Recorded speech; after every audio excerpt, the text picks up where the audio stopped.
In this video, we're focusing on balance, core strength, and flexibility. We're starting with balance exercises, then we'll move on to flexibility, and we'll end with some stretches that are really great for reducing and even completely eliminating the pain associated with bursitis of the hips. Hi, I'm Sharon. In 2017, I had a serious car accident and then I had to have neck surgery. After that, months of physical therapy. The physical therapist and doctors told me that in order to avoid back pain, I would have to work out 3 times a week, focusing on back strength and core strength. Here, I'm doing balance exercises that focus on strengthening the core. And this particular balance exercise of lifting the leg to the front, then to the side, and then to the back is also great for strengthening the quadriceps and the muscles, ligaments, and tendons surrounding the kneecaps. Please notice there's a piece of gym equipment nearby that I can touch if needed to make certain that I maintain my balance.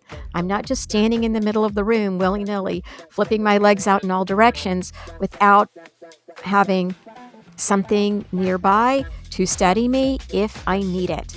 However, I just touch it if needed. I don't put my full weight on this piece of equipment because it's not designed for that. Down dog, as shown here, is great for stretching out the upper and lower back as well as the shoulders.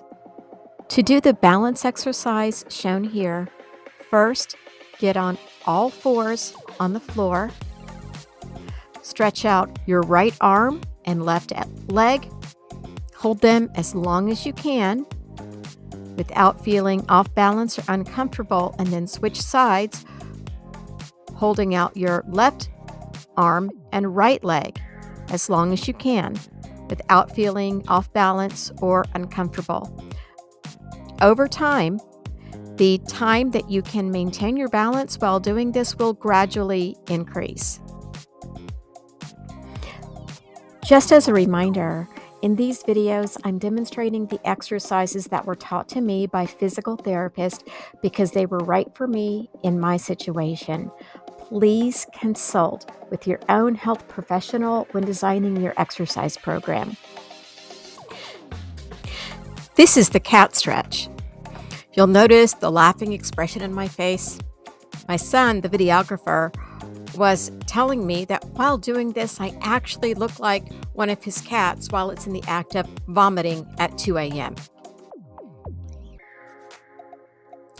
While being awakened by a vomiting cat, or a vomiting pet of any type, is quite unpleasant. What's even worse is cramps in your back. The flexibility exercises shown here will help prevent that.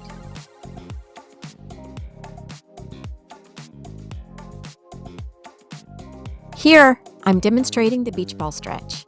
It's great for stretching out the shoulders and the area in between the shoulder blades. You simply imagine that you're hugging a giant beach ball. This can be done standing, kneeling, or sitting.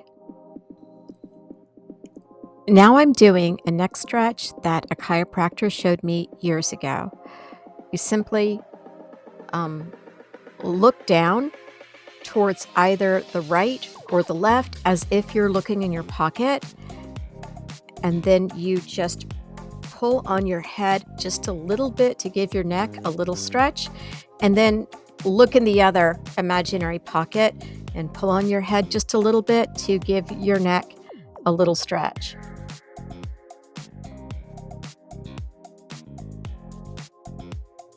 Here, I'm demonstrating a stretch called the V, sit, and reach. It's great for stretching out the hamstring, that's like the back of the thigh, the gluteus maximus, and the lower back. If you look closely, you'll see that with each stretch, I'm getting a little bit further, and in the final stretch, my fingertips are actually past the bottom of my shoes. There's a special technique to stretching further each time, and believe it or not, it has to do with your breathing. If you exhale on the stretch, you'll get further. This is what I was taught by one of the physical therapists.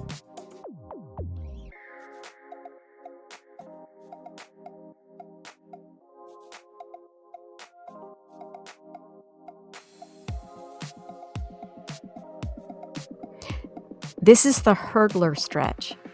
You'll notice I alternate legs. This stretch is great for the quadriceps, as well as the entire length of the opposite leg. You'll notice I'm trying to get my head as close to my knee as possible without hurting myself. If you can stretch enough to actually grab your shoe, maybe you can give your foot and ankle just a little stretch to help alleviate any foot pain or plantar fasciitis.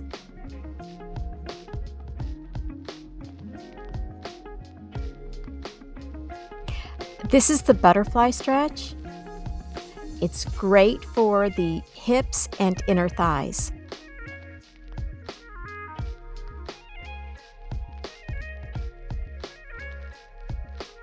This is what I call the pretzel stretch.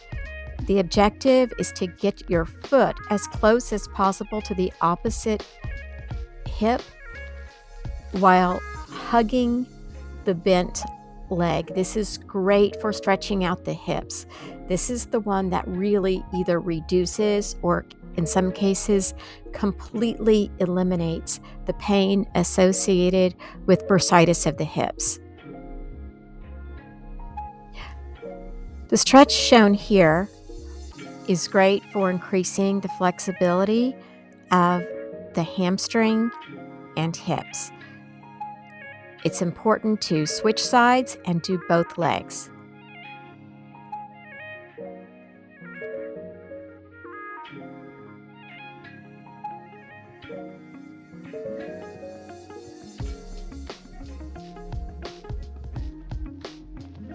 If you're not this flexible yet, that's okay. It's important to listen to your body and not stretch beyond your limits.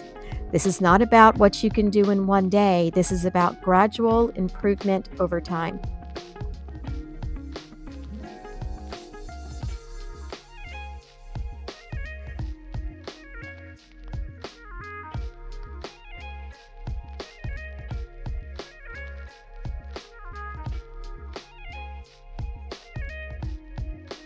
This is my final stretch.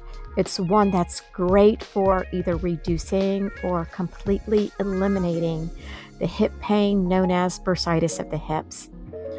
I'm laying on the floor with my knees bent.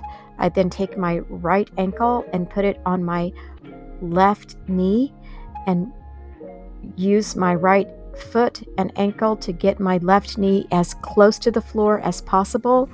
I hold that position for a few minutes before switching legs. This is great for stretching out the hips and preventing or even treating bursitis. Just as a final thought, if you've ever driven a long distance, you might notice after hours of driving in the car, you get those horrid leg cramps. Since I've been doing those flexibility exercises, I no longer get those cramps from driving long distances. Praise God. You're never too old to start living your best life. Small steps towards self-improvement and better health can go a long way to helping you live a longer, healthier, and more positive life. Start today.